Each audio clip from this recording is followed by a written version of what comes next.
Yoga studios are a little more crowded these days. You could say politics may be the reason why. Oh, Anita, this is your jam. I am so happy to be in this very, very, very hot yoga room. So we all know yoga is good for the body, but it's also good for the mind. We're seeing more and more people practicing because of all the politics happening in the world. We're going to talk to one of the yoga instructors here coming up live.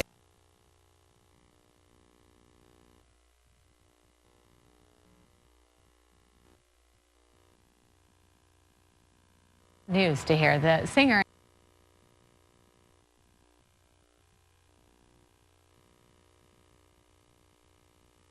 Especially with all the heightened tensions going on across the country and the world.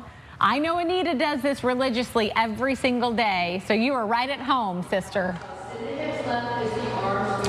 I do love hot yoga. I have to admit that my body and my mind crave it on a daily basis. So these new studies coming out are saying that people are essentially flocking to yoga studios like this one, True Hot Yoga, in Scottsdale because of the political climate out there, because of President Trump. And yoga and meditation coaches are saying that they're seeing an increased enrollment. And get this, you guys, fewer dropouts. So all of those people who made New Year's resolutions in January to get healthy, they signed up. Well, many of them are still here. Chrissy Sullivan, one of the yoga instructors here at True Hot. First of all, Chrissy, what are they doing right now? Because it doesn't look difficult, but it is. Yeah, it's standing half moon pose. They're standing with their arms over their head and their hands interlaced for about a minute on the right and the left. It extends the whole spine.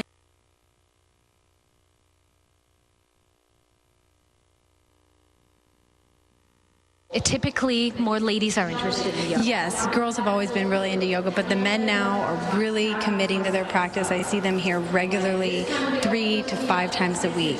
Number one, no political talk. One of the first things that the teachers here say, leave it all behind. Yeah, it's not a place to carry it with you. This is a place to de-stress, to let go. So the practice is to release that, think positively, and let go of the BS that we hold on to. And there is a lot going on in this world, you guys. So many people not getting along. So when you're outside of the yoga studio, what can you take with you? What are people learning here that they can actually put into practice out there where it's a little cooler?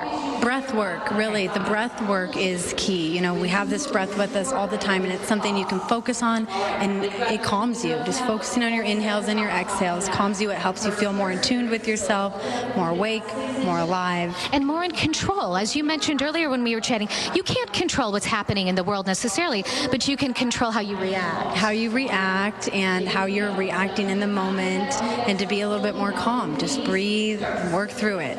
Okay, so one pose you mentioned that people can do at home, aside with the breathing, what can they do to try to de-stress a little bit? Let's say they're watching television, they're watching some nightly news, they don't, they're getting a little aggravated by the political content. What can they do?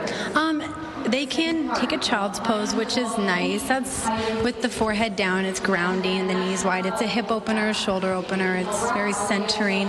And any type of forward folding or the downward dog, any of the poses really are beneficial for that.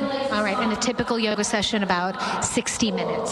60 to 75 minutes, okay. Yes. An hour to an hour 15 minutes. And you don't always have to do hot, but I do recommend it because you get sweat out so much. Thank you so much, Chrissy. Great information.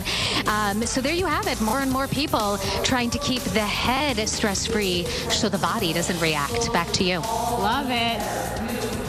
We might not see Anita back here for a while. She might finish out that class. Well, she's not sweating at all. She's keeping very cool. Everybody else is very sweaty. Oh, yeah. It is. Hot yoga is pretty amazing. No, it's heavy feeling in there. The air's heavy. Yeah. Like my belly after some brisket. Morning again, you guys. We're going to do some magic here. We're going to tell you